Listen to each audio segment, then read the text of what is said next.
حضور علیہ السلام کا لعاب بھی دیکھو، عام لوگوں کے لعاب میں کراہت ہوا کرتی ہے، طبائع کے اندر ایک کراہت پیدا ہوتی ہے لعاب سے، حالانکہ ہے پاک، لعاب کے لگ جانے سے نہ کپڑا ناپاک ہوتا ہے نہ بدن ناپاک ہوتا ہے، لیکن جب تک منہ کے اندر ہے تو کراہت نہیں ہوتی، جب منہ سے باہر آتا ہے تو پھر اس میں کراہت پیدا ہو جاتی ہے، طبائع اس سے کراہت محسوس کرتے ہیں، لیکن حضور کے لعاب میں کراہیت نہیں ہے۔ اور اس کی میں مثال دیا کرتا ہوں کہ اللہ نے مکھیوں میں سے ایک مکھی، شہد کی مکھی ایسی رکھی ہے جس کا اگال، جس کا لعاب شہد بنتا ہے وہ بھی مکھی، باقی مکھیوں کا اگال جو ہے وہ کراہت والا ہوتا ہے اور دا ہے، یعنی بیماری ہے، لیکن شہد کی مکھی جب رس چوستی ہے اور اس کا جو اگال ہوتا ہے وہ دا نہیں بلکہ شفا ہے۔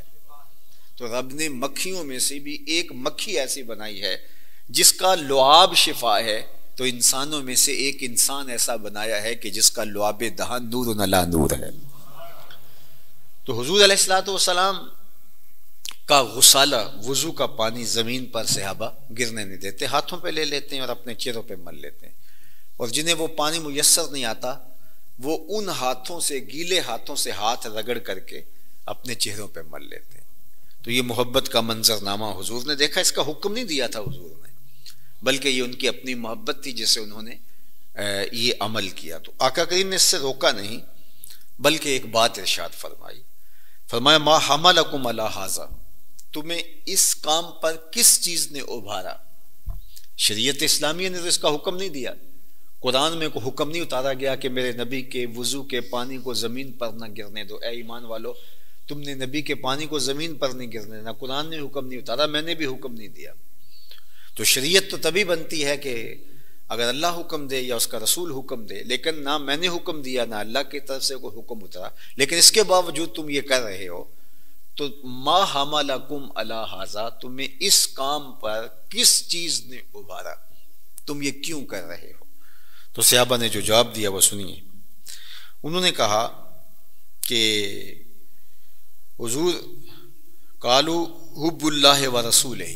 اللہ اور اس کے رسول کی محبت کا تقاضا یہ ہے کہ آپ کے بدن سے چھوا ہوا پانی بھی زمین پہ نہ گرنے دیں، اس کو بھی اپنے ہاتھوں پہ لے اور منہ پہ مل لیں۔ آقا کریم نے اس کی نفی نہیں کی کہ تم غلط کہہ رہے ہو اور ایسا نہ کرو، یا حضور نے منع کر دیا ہو، منع بھی نہیں کیا، بعد میں بھی ہوتا رہا،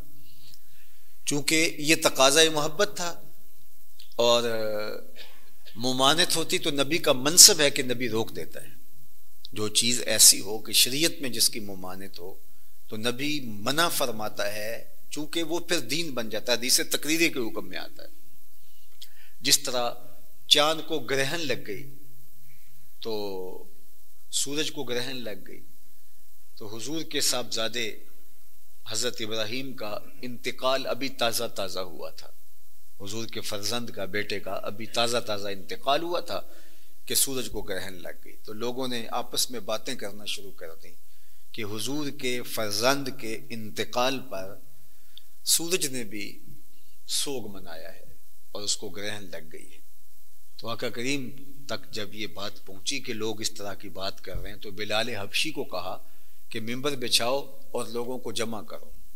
ممبر بچھ گیا اور حضرت سیدنا بلال حبشی نے آوازیں لگانا شروع کر دی، الصلاۃ جامع،